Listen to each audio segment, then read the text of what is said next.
Orei, eu estava orando, eu estava buscando, Deus, o que o Senhor quer que eu faça? Aí. O que você quer que eu faça? O que eu vou acrescentar na vida das pessoas? Qual é o caminho que eu tenho que percorrer? E foi quando eu estava lendo um livro do Augusto Cury e veio no meu coração que era isso que era para eu ser. Era para eu ser uma psicóloga. Então, o meu objetivo, eu já entrei na faculdade justamente para ser psicóloga e agregar alguma coisa para o reino de Deus com isso. Uhum.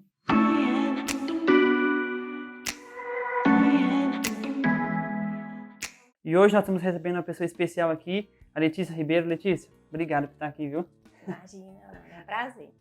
Bom, pessoal, meu nome é Letícia, sou cristã, casada, tenho um filho, frequento a igreja Nova Canaã, igual meu irmão aqui, e é um prazer estar aqui com vocês. Amém, Letícia. Obrigadão por estar aqui com a gente, trocando essa experiência aqui nessa manhã, tá bom? Imagina. Lê, deixa eu te fazer uma pergunta. Como é que foi a sua conversão? A gente começa normalmente fazendo essa pergunta para os nossos convidados aqui. Como é que foi a sua conversão, sua chegada ao Evangelho? Você nasceu no berço? Você se converteu com uma certa idade? Como é que foi essa sua... Mano, eu não tive contato com Deus na minha infância, assim.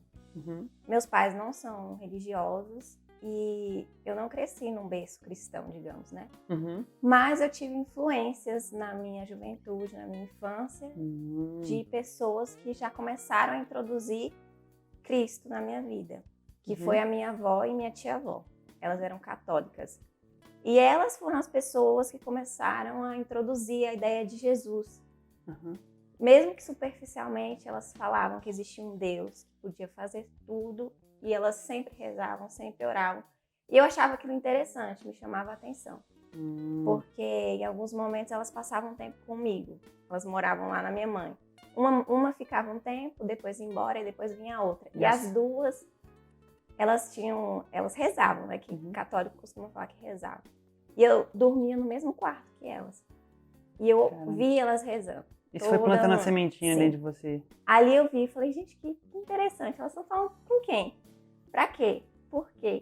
E aquilo me despertou uma chama inicial. Uhum. Mas minha conversão mesmo foi aqui, na Igreja Nova Canaã. Meu primo, Rafa, começou a se relacionar com a Ju, que é filha do pastor. E a gente era sempre muito unido, eu, ele, a Gabi. E aí ele falou, vamos lá conhecer? E eu falei, vamos. A gente não fazia nada no final de semana. A gente ficava sem o que fazer mesmo. Aí eu falei pra Gabi, vamos lá ver de qual que é. Ela falou, vamos. Aí a gente foi e começamos a ir, frequentar. Eu lembro que eu achava muito engraçado, eu ficava o culto inteiro olhando pra cortina.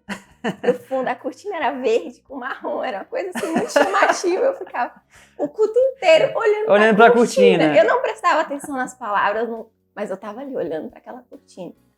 E foram muitos dias assim, porque a gente ia pra lá mais pela interação. Entendi. Os amigos, todo mundo ali estava se encontrando, a gente ia por isso. E no final do culto, a gente sempre ia fazer alguma coisa. Ou ia comer uma pizza, ou ia para uma festa. Então a intenção de ir para a igreja era só para sair depois. Mas houve algum momento que a palavra começou a penetrar. Ela começou a chamar a atenção. Muitos cultos assim foram se passando e eu via que cada culto era diferente. E aí eu decidi prestar mais atenção no que era falado mesmo. E houve um momento que a porta se abriu e eu falei, quero conhecer esse Jesus que é falado aqui.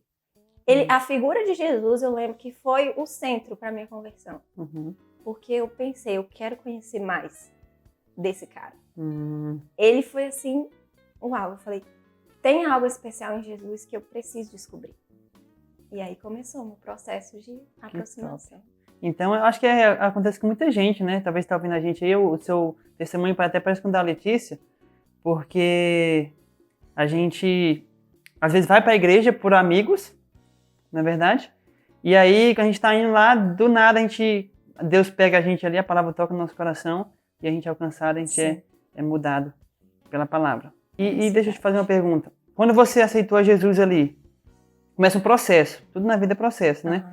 E aí você começou a conhecer Jesus, e quando você acha que realmente você teve aquele encontro, porque o primeiro encontro é meio superficial, não sei se você é de concordar comigo. Sim. Aí você conhece Jesus ali por alto, querendo conhecer quem é esse Jesus e tal, e aí você tem um momento chave que você começa a queimar por ele, que você começa a trabalhar a fazer algo por ele. Você fala, cara, eu tenho que não só conhecer ele, agora eu tenho que começar a fazer algo por ele. Você lembra quando é que teve também essa mudança de mentalidade, que eu sou apaixonado por Jesus, agora eu vou deixar coisas por ele, eu vou aprofundar mais nele? Eu lembro, assim, que começou na minha busca. Como eu comecei a me interessar mais por Jesus, eu ia pro meu quarto e começava a buscar mais por ele. Até que houve um momento que aquilo ali começou a arder muito no meu coração. Eu falei, cara, ele tá aqui, ele é vivo, ele existe é real, mesmo. Eu posso sentir ele, né? Não era mais uma teoria, não era mais de ouvir as pessoas falar, era eu e ele ali, naquele momento. E aquilo mudou muito, porque eu falei, cara, agora que eu comecei, eu não quero perder isso aqui nunca. E comecei a me envolver. Participava, era mais ativa no grupo de jovens, que você era o meu líder na época. E aí ia me envolvendo, tudo quanto era projeto, eu tentava implementar, ajudar. Não sei se você lembra que teve um projeto da caixa de cartinhas. Lembro. Que a gente fazia uma caixa de cartinhas para enviar para as pessoas que se distanciaram de Jesus. E aquilo ali foi o início. Eu acho que depois daquilo ali, comecei a querer fazer mais ainda. E foi quando veio o chamado, você me convidou para assumir a liderança. E ali, naquela liderança ali, eu me aprofundei muito em Jesus. E foi muito edificante, porque eu tinha necessidade de buscar mais por conta dos outros. Sim. Então, isso me fez ir mais profundo nele. Entendi. E você passou quantos anos de líder de jovem lá? 4? Mano, foram isso aí. 4 anos. 3 para 4 anos. Qual a sua experiência de líder de jovem? Como é que foi tanto para você ensinar como para o seu crescimento? Acho que, pelo menos quando eu fui líder, eu cresci muito, porque, igual você falou, porque eu tive que buscar mais para poder ensinar. Não sei se com você foi assim também. Como é que foi a sua experiência de liderança de jovens? Foi isso. Primeiro, um medo muito grande, que eu vi o peso, a responsabilidade. Cara, eu tô aqui frente a esses jovens, eu preciso me dedicar mais, eu preciso buscar mais. Porque se eu não tiver nada para acrescentar aqui, não faz sentido. Sim. E aí eu comecei a me aprofundar e é um desafio diário, porque ser líder a gente pensa, poxa, é massa. Mas não é bem assim. É paulada atrás de paulada, você se decepciona, você se frustra. Você implementa uma ideia, você acha que vai dar certo e às vezes não dá. Mas isso foi muito importante pro meu crescimento. Amadurecimento, né? Amadureci demais. Eu falei, cara, se não fosse esse momento aqui de liderança, de processo de busca, eu não teria crescido tanto em Deus, em intimidade com Ele, sabe? Sim. Aquilo ali me forçou a estar mais perto, querer mais. Eu acho interessante, porque tipo, isso aí é como você antecipasse você crescesse mais rápido. Você vai crescer, mas quando você passa por esse processo de ter que ensinar, você tem que buscar mais, aí você cresce mais rápido. Sim. Talvez o que você demoraria para crescer em 5, 10 anos, você cresceu em 1, 2 ali, porque você teve que se empenhar cada vez mais nesse trabalho aí. Eu percebo isso. Foi desse jeito, Foi. Né? É desse jeito que acontece. Acredito que muitos que estão em casa aí também têm essa noção desse crescimento quando você está na liderança. É difícil, é árduo, mas é válido. É um sentimento muito bacana. Mano, você fez faculdade de psicologia, né? Tá terminando aí. Como é que foi você jovem na faculdade de psicologia? Porque muitos jovens, quando entram na faculdade, muitos se perdem. Eu conheço várias pessoas que estão na igreja, aí começam a fazer faculdade ou trabalhar, e no meio do caminho eles se perdem, acabam se afastando do Senhor. Sim. E graças a Deus hoje eu olho para você e vejo que você conseguiu conciliar isso na faculdade com Deus tranquilamente, e até sendo líder na época. Você fazia a faculdade e era líder.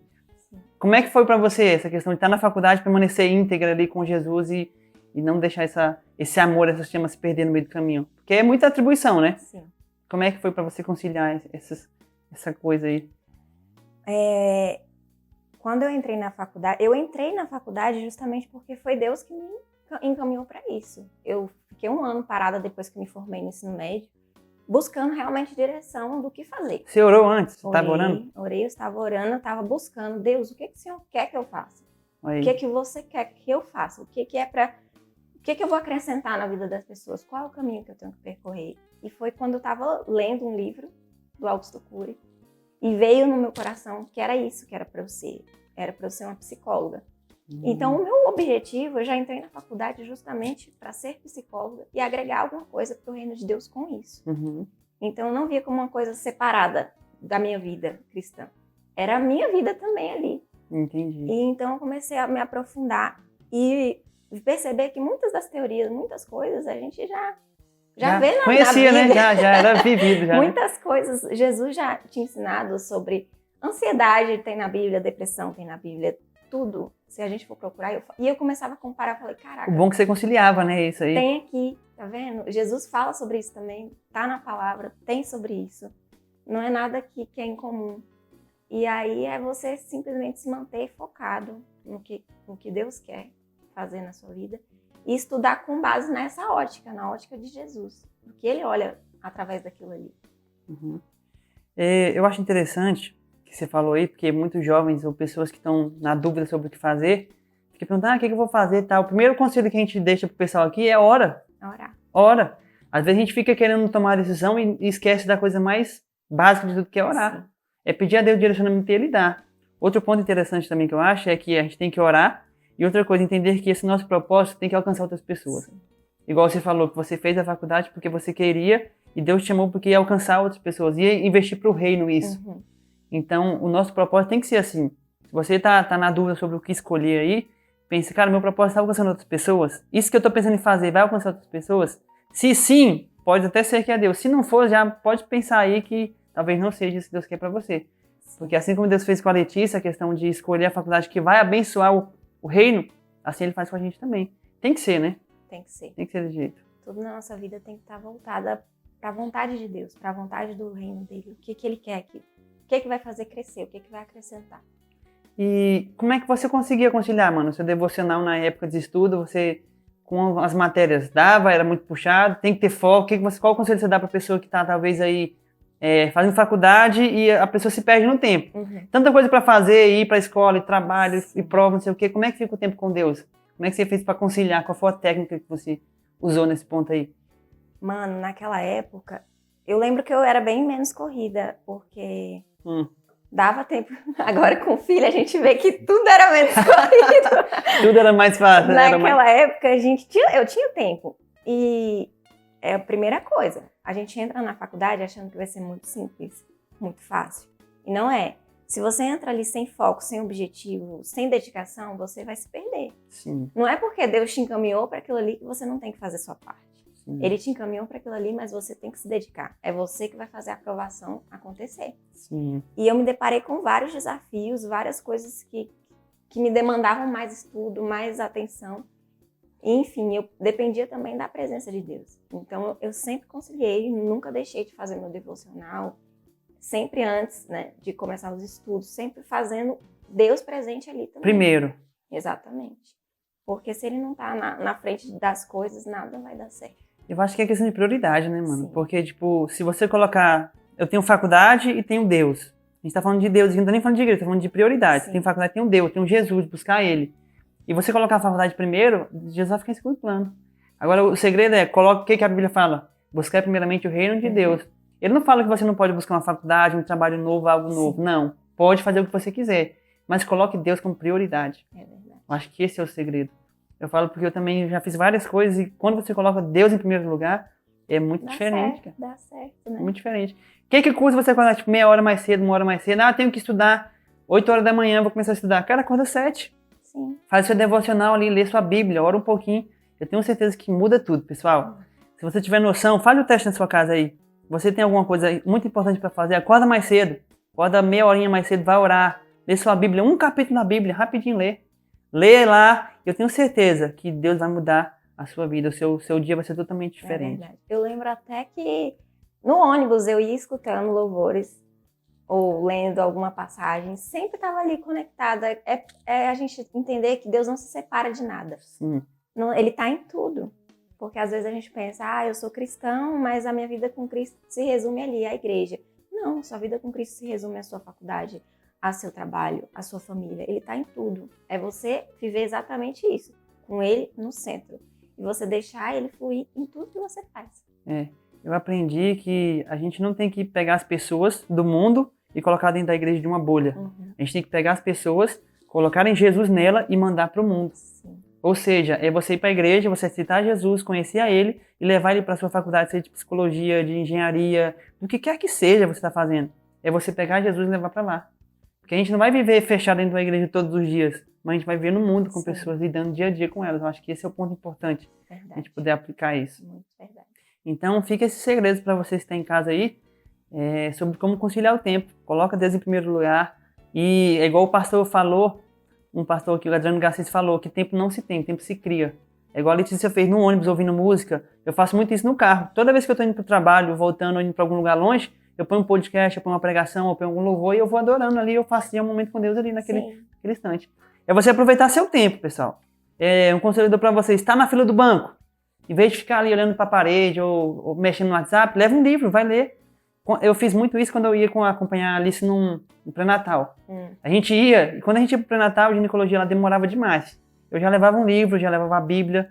Eu sempre costumo, para onde eu vou, eu tô com minha Bíblia. Minha mochila, eu ando com a mochila. E a minha mochila não tem nada, é só a Bíblia, um caderno e um livro. Eu ando com isso, porque, cara, onde é que eu tô? Eu tenho que estar falando com Deus, eu uso esse tempo para falar com Deus, entendeu?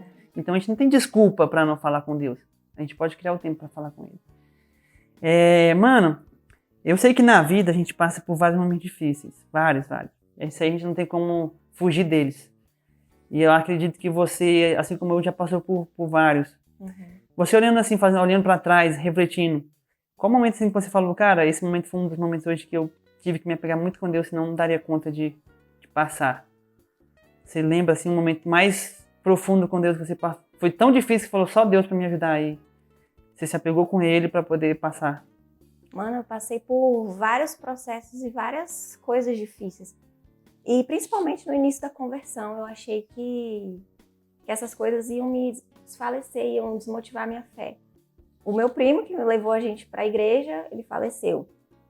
E também um amigo meu, que também foi o mediador que ajudou a gente para a igreja, o Jorge, também faleceu. Em pouco tempo. Em pouco espaço de tempo, eu perdi essas duas pessoas e foi um processo muito dolorido. Imagino. E ali naquele início, sabe? Que você está começando a caminhar na sua fé. Mas eu acredito que me apegar com Deus foi o que me ajudou a passar pelo luto, sabe? Eu passei e vivenciei o luto com Deus e Ele ressignificou a minha dor. Ele ressignificou tudo o que aconteceu, me fez ver os porquês da vida. Claro que Ele não vai explicar tudo, o motivo de tudo, mas Ele te dá o consolo do Espírito Santo, sabe? E esse consolo, ver que o Espírito Santo estava presente, me fez só aumentar ainda a minha fé e meu amor por esse Deus que, mesmo na dificuldade, mesmo na dor, Ele tá ali, entende? Então, você chegar a Deus, para passar por esse momento difícil do luto que você passou desses dois, foi a ponto-chave de você estar pegado com Ele dia por dia. Porque, querendo ou não, normalmente quando acontece isso, ainda mais quando você é novo na fé, vem aquela questão, e aí, cadê Deus? Sim, verdade. E as pessoas também questionam, nossa, mas é de Deus e passa por isso, mas não significa que a gente não vai passar por momentos difíceis. Pelo contrário, Jesus nos alertou que a vida aqui seria difícil, mas que com Ele nós venceríamos. Ele mesmo passou pelas dificuldades, então eu acredito que a gente se apegar a Ele, a gente passa pela dificuldade sim, mas a gente passa por ela mais leve. Mais leve, sim. Outro momento também, que foi já mais recente, foi ao descobrir o diagnóstico do Igor. Acredito que naquele momento ali meu mundo desabou. A gente recebeu o diagnóstico do meu filho. Com 4 meses, mais ou menos, o médico simplesmente falou para mim que tinha algo estranho na face dele. Nossa. E não explicou o que era, não falou o que poderia ser. E aquilo ali começou a mexer com a minha cabeça, me fez assim cair num buraco. Eu falei, meu Deus, o que é? Mas, de novo, eu me apeguei a Deus e falei, Deus, seja o que for, o Senhor está no controle. Lembro que eu esperei ainda, de 4 meses até os 7 meses, esperando na dúvida, sem saber o que era, mas eu estava ali. Com Deus. Com Deus. Eu falei, Deus vai me ajudar nesse momento, seja o que for. E lembro que no dia que foi para confirmar o diagnóstico, eu e o Hugo fomos. E naquele momento, ali naquela sala, quando o médico falou e confirmou, seu filho tem fissura labial e palatina. Eu olhei para o Hugo e assim, a gente estava abalado, destruído, sabe? O primeiro pensamento é, caraca, e agora? O que vai ser do meu filho? Como é que eu vou cuidar disso? E ali o mundo desabou. Mas Deus, ele é perfeito em tudo que faz, mano. Eu lembro que assim que a gente saiu dali, a gente se abraçou e a gente falou, vai dar certo. Vai dar certo, a gente vai passar por isso. Seja como for, vai dar certo. E eu contei com muito apoio. Deus faz tudo perfeito, mano. Eu encontrei com apoio na minha faculdade, que eu ainda estava estudando grávida. Foram incríveis comigo, meus professores, meus colegas de turma, minha mãe, meu pai, meus sogros, eles me ligaram na hora.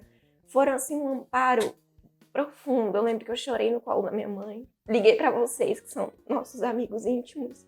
E a gente se reuniu ali na minha casa. E eu sei que mesmo estando muito difícil, Deus deu todo o suporte, tanto com pessoas, tanto com a presença dele. E me falou que ia dar tudo certo. E eu chorei profundamente, mano, uma noite inteira, assim. Eu e o Hugo choramos bastante, ficamos de luto mesmo. Uhum. Luto pela idealização de que tudo ia ser perfeito e não ia ser. Sim. E aí foi uma noite, porque no dia seguinte me veio uma paz, assim, sem explicação de Deus. E eu confiei que tudo ia dar certo, porque eu estava no 7º mês de gestação ainda. Se eu ficasse sofrendo a minha gestação inteira, eu ia perder esse momento, sabe? Tão precioso de gerar um filho. Então eu lembro que eu sofri um dia, muito, assim, que foi o primeiro dia. Mas depois, o Espírito Santo tirou com a mão aquele sofrimento. E ele falou, vai dar tudo certo. Inclusive, eu contei na igreja o testemunho da mariposa que pousou. Enquanto eu orava a Deus, pedindo socorro, auxílio, eu falei, Deus, e agora o que vai ser? Pousou uma mariposa no guarda-roupa do Igor, no quarto dele. Enquanto eu orava lá dentro, consagrando a vida dele, pedindo que tudo desse certo, pousou uma mariposa e ela tinha um sorriso desenhado nas asas. E ali Deus falou no meu coração, seu filho vai ter um sorriso perfeito. Seu filho vai sorrir perfeitamente. E você já tinha recebido diagnóstico? Já. E ali eu fiquei tão em paz que eu falei, cara, independente do que acontecer, Deus vai estar comigo. Nossa, confiar em Deus. E eu lembro que depois de tudo isso, quando o Igor nasceu, ainda vinham muitos medos, porque nossa cabeça não para de jogar coisas ruins. Sim. Eu tinha muito medo de rejeitar meu filho, de achar que seria muito estranho vê-lo pela primeira vez. Tinha muito medo de ter esse sentimento comigo. Eu falei, Deus, eu não quero rejeitar meu filho, eu quero amá-lo. Eu quero amar o rosto dele, eu quero ser apaixonada por ele. E no dia que ele foi nascer, na hora que ele nasceu, eu ouvi o choro dele. E trouxeram ele pra mim, que eu vi ele. Eu falei, mano, meu filho é perfeito. Ele é lindo. Eu fiquei tão feliz. Eu falei, Deus, ele é perfeito. Como é que eu pude ter medo do Senhor me mostrar aqui agora? Meu filho é lindo e perfeito, como o Senhor planejou. É só um detalhe tão simples. E naquele momento ali, eu fiquei muito feliz e grata por Deus. Porque eu sabia que qualquer desafio que viesse, a gente ia superar. Nossa, que top. Então, olhando para esse caso, assim, a gente vê que o segredo é confiar, né? Acho que se eu fosse perguntar para você aqui, qual seria pessoas que talvez passem pelo mesmo problema, porque você viu que é um mundo isso aí, né? Eu acompanhei um pouco você vendo isso, não é só você que passou por isso, várias pessoas passam por isso e tal. E não somente essa questão do filho, mas também do luto. Se fosse para você dar alguns conselhos aqui, como superar, o que você falaria pro pessoal aqui hoje, para mim? Cara, porque você passou, então você tem experiência. Eu posso até falar aqui algo, mas vai ser da sua experiência, mas você estava lá. Então você olhando assim para trás, falando, cara, isso e isso e isso me deu força. Se eu tiver algum conselho, tivesse uma pessoa aqui agora para você aconselhar e falar, cara, o que seria? Qual palavra você falaria? Eu diria confiança. Independente do que te falarem, te deram um diagnóstico ruim, falarem que algo não vai dar certo, ou qualquer palavra ruim que for lançada para você, como aquela médica lançou que meu filho estava com uma deformidade no rosto. Eu preferi confiar em Deus. Confiar em Deus em primeiro lugar, independente do que acontecesse, do que fosse acontecer, de qual processo eu ia passar. Eu sei que com Deus eu ia passar bem. Ia ser difícil? Seria, mas que Deus me ajudaria em todo momento, e foi isso que Ele fez. Então, a gente tem que ter o nosso coração disposto a confiar em Deus.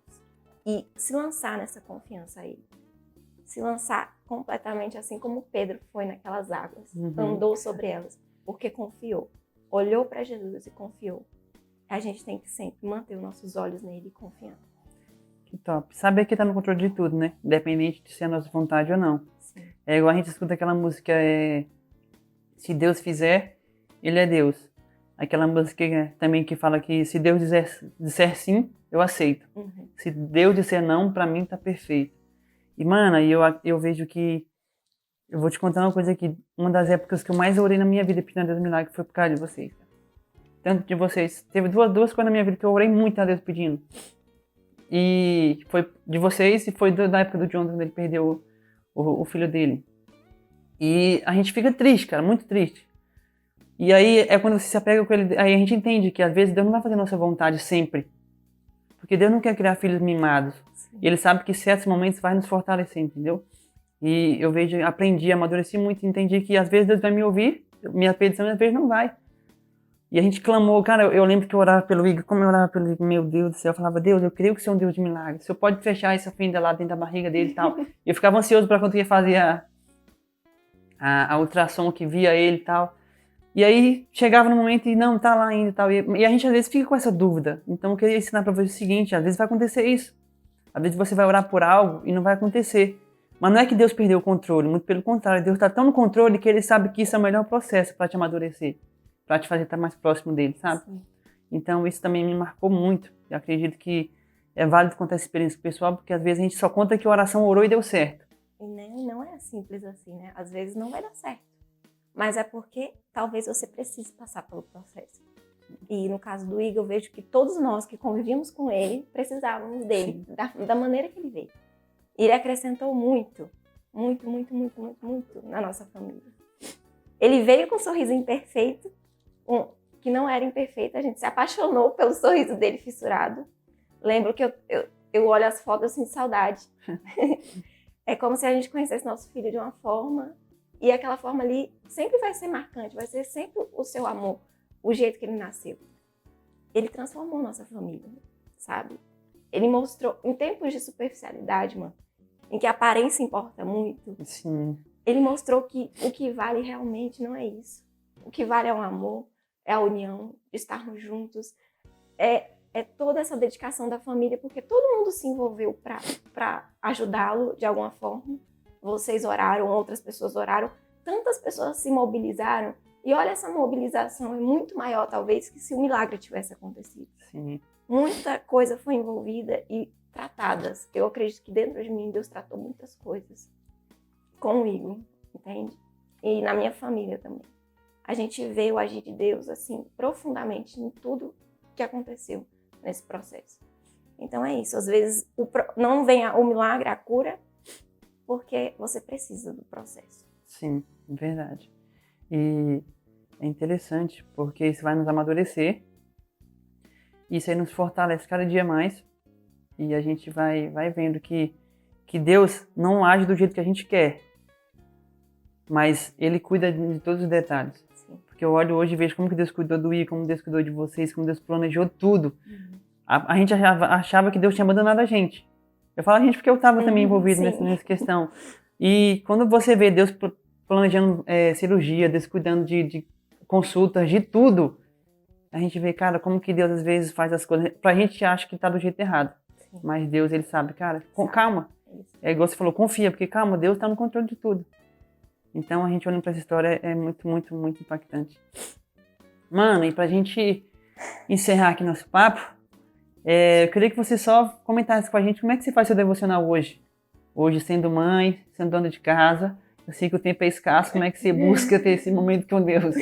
Hoje é pior do que no tempo da faculdade, ó. Eu achei que lá eu era cansada, mas não é não. Hoje eu sou cansada, hoje realmente o negócio pega. É muito difícil, mano. Você sabe, você tem a mesma idade de filho que eu, o Heitorzinho, 1 ano também, e a gente tem que se adaptar de novo. Sim. Porque eles entram na nossa vida e bagunçam rotina, bagunçam horário. Você não tem horário para comer, não tem horário para mais nada. Mas melhora, vai melhorando. E agora eu acredito que está bem melhor do que assim que ele nasceu, eu não conseguia ter devocional, não conseguia Até nada. se adaptando, né? Era. Meu mundo era o Igor, tinha que cuidar do Igor. Mas Deus estava sempre ali, eu sempre em oração. Ali, no meu perrengue, mas estava ali. Hoje, o Igor, quando dorme, ele dorme mais ou menos 9 horas, eu consigo tirar um tempo para ler um livro e dedicar aquele momento ali para Deus. Mesmo cansada, assim? Mesmo cansada, eu vou lá e tiro, porque faz diferença na nossa vida. Se não tiver esse tempo, a gente percebe que a gente vai capengando, sabe? Sim. E para mim, renovar minhas energias, porque a gente não vive só da nossa energia física. A gente tem a nossa energia em Deus, assim, espiritual, e que Ele tem que renovar também. Se a gente viver só pelo cansaço, estou muito cansado hoje, e não abastecer o nosso espírito, a gente vai desfalecendo. Sim. Porque quando o espírito está renovado, parece que o físico também ganha uma Dá nova uma energia, força. né? Então eu tiro esse tempinho quando o Igor dorme para ler, para orar, para estar escrevendo alguma coisa.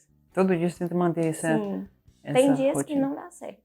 Mas tem dia que quer dormir mais tarde, né? E aí mas, já era. Mas quando dá certo é muito bom. Graças a Deus. Que top. Você costuma ler um livro da Bíblia em sequência ou você pega versículos aleatórios? Mano, ou planos no YouVersion, que eu sei que você gosta? Eu sigo planos na YouVersion, porque o celular para mim virou mais prático.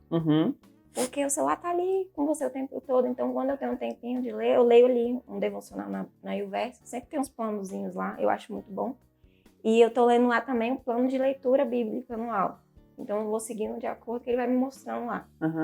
Hoje tem que ler as crônicas, então eu vou lendo as crônicas. Um capítulozinho por dia. E pra mim já é bom. Já ajuda, né? Já. É bom. Também está alimentada, né? Sim. Não pode ficar fraco nem sem comer, mas tem que comer alguma coisinha durante o dia. Não consigo fazer um super devocional, mas esse aí eu sinto que já me ajuda. É aquele tamanho de formiguinha, né? Vai levando pro formigueiro um pouquinho. Quando tu vê, o formigueiro tá abastecido. E você consegue passar um tempinho ali já se alimentando tranquilamente. Verdade. Mano, obrigada aí por esse momento que a gente conversou aqui. Fico muito feliz. Espero que o pessoal tenha aprendido algo aí em casa também. Muito obrigado mesmo, viu? Imagina. Possa sempre contar conosco. Imagina. Se você quiser deixar alguma mensagem pro pessoal, a oportunidade agora é sua. Deixar alguma mensagem de motivação ou de conselho, algo que você quiser falar. A oportunidade agora tá contigo aí pra ensinar algo. Tá bom. Eu que agradeço estar aqui, o convite foi muito especial essa manhã aqui. E o que eu tenho a dizer é que antes de eu ter Jesus na minha vida, eu era muito medrosa. E tudo eu tinha medo, tudo eu via como um gigante muito grande. E depois que Jesus entrou, eu via que eu sempre poderia vencer meus gigantes. Então, eu tenho uma canção que fala, eu não sou escravo do medo. Eu sou filho de Deus. Aleluia, que top. Essa canção, ela rege a minha vida hoje, porque eu não sinto mais que eu possa, que exista alguma coisa que eu não possa vencer. Que top. Tudo que vir, eu acredito que com Deus eu vou vencer. Então é isso. Não somos escravos do medo, nós somos filhos de Deus. E se você for filho de Deus, Ele vai com você até o fim. Amém. Amém. Obrigado, mano. Pessoal, e se você gostou desse vídeo, se tocou em você, deixa um comentário aqui embaixo, escreva aí qual for a parte que você achou mais interessante, comenta algo pra gente poder ver se realmente esse testemunho te tocou. Ela compartilhou algo aqui muito importante conosco. Então vai lá, comenta aí embaixo, deixa eu falar a parte que mais te destacou aí. E outra coisa, deixa uma curtida. Se possível, cara, eu quero te fazer um pedido aqui especial. Pega esse link e compartilha com outras pessoas, para que outras pessoas talvez estejam feridas ou que querem aprender algo também sejam abençoadas. Não fique só para você não. Vai lá rapidinho no WhatsApp ou no Instagram, onde você puder compartilhar. Compartilha com geral aí para que outras pessoas sejam impactadas, tá bom? Que Deus abençoe vocês e não se esqueçam, vocês podem ter sempre mais de Jesus.